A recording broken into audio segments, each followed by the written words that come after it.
Penguin Random House Audio presents The Gaslight Effect: How to Spot and Survive the Hidden Manipulations Other People Use to Control Your Life, by Dr. Robin Stern.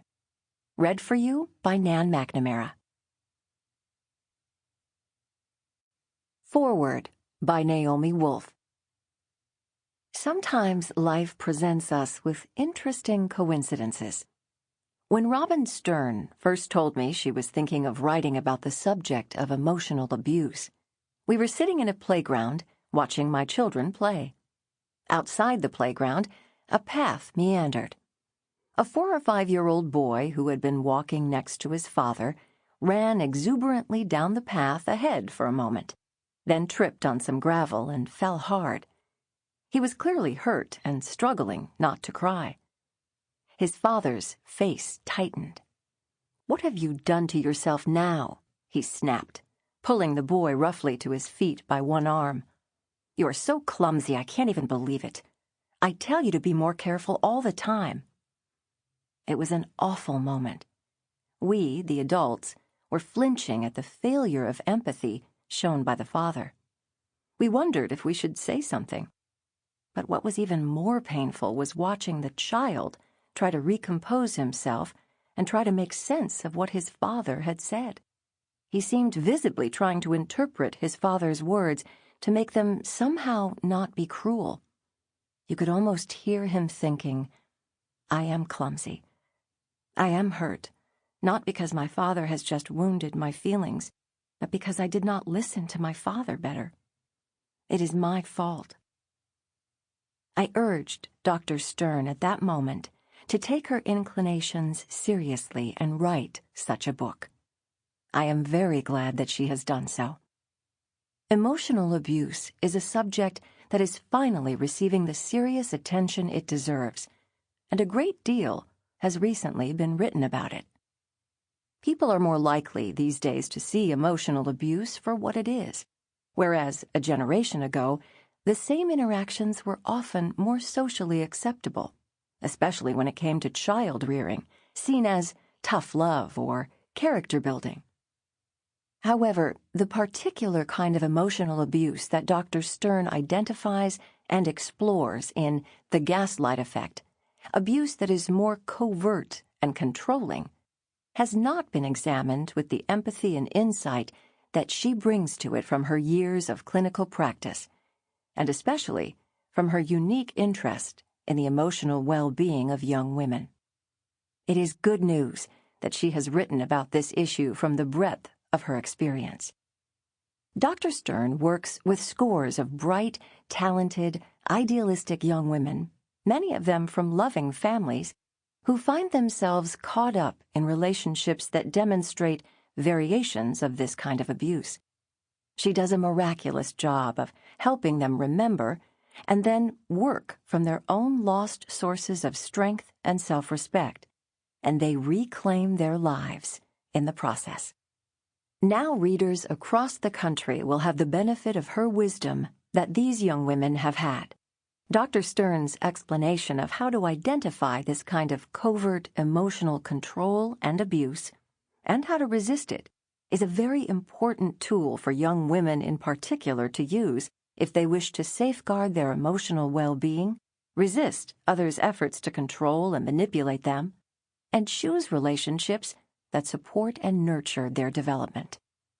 But while I know firsthand, from watching Dr. Stern mentor young women, how healing her insights into the gaslight effect can be, I do not believe that the value of this exploration is restricted to women.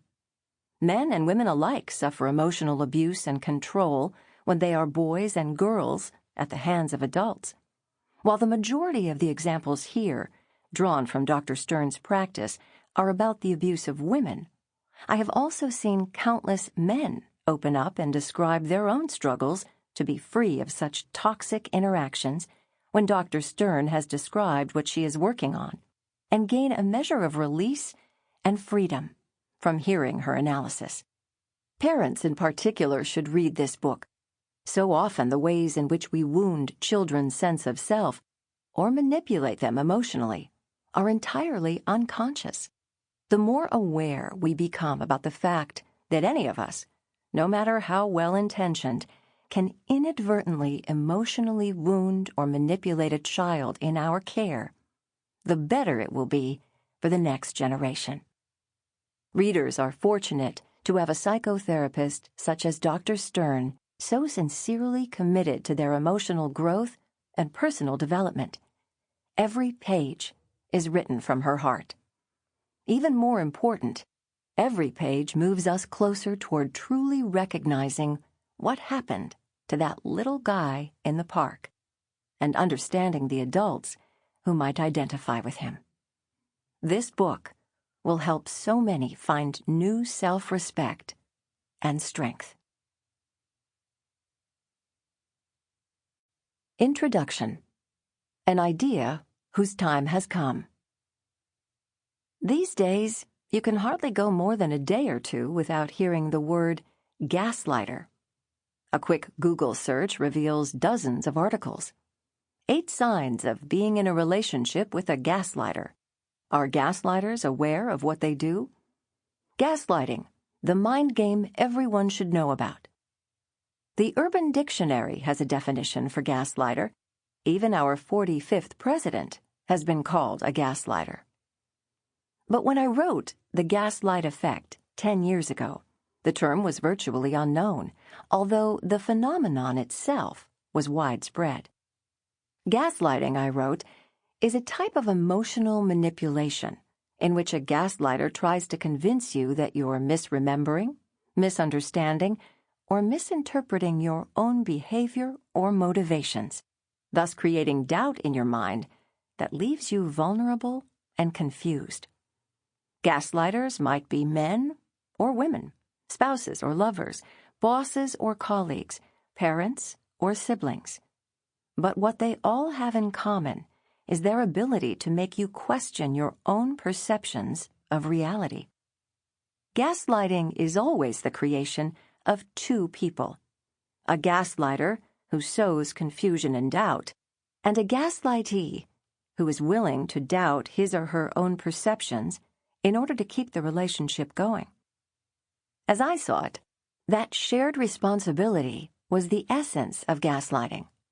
It wasn't only emotional abuse, it was a mutually created relationship, I called it the gaslight tango, that requires the active participation of 2 people. Sure, the gaslighter caused the gaslightee to doubt her own perceptions of reality, but the gaslightee was equally intent on getting the gaslighter to see her as she wished to be seen. "You're so careless," the gaslighter might say, and instead of simply laughing and replying, "I guess that's how you see it," the gaslightee would feel compelled to insist, "I am not." Because she cared deeply how the gaslighter saw her, she couldn't rest until she had convinced him that she wasn't careless. "I don't understand how you can be so extravagant with your money," the gaslighter might say. A non-gaslightee could reply casually, "Well, everybody's different, and it's my money," and go on about her life. But a gaslightee might spend hours locked in miserable self-reflection, wondering desperately whether her gaslighter might be right. As I wrote early in the book, the gaslight effect results from a relationship between 2 people, a gaslighter who needs to be right in order to preserve his own sense of self and his sense of having power in the world, and a gaslightee who allows the gaslighter to define her sense of reality because she idealizes him and seeks his approval. If there's even a little piece of you that thinks you're not good enough by yourself, if even a small part of you feels you need your gaslighter's love or approval to be whole, then you are susceptible to gaslighting. And a gaslighter will take advantage of that vulnerability to make you doubt yourself over and over again. Sometimes the gaslightee faces a greater penalty than mere disapproval. Perhaps she and the gaslighter are raising children together, and the gaslightee feels unable financially or emotionally to become a single parent. Maybe the gaslighter is an employer, and the gaslightee fears professional repercussions for challenging her boss. Sample complete. Ready to continue?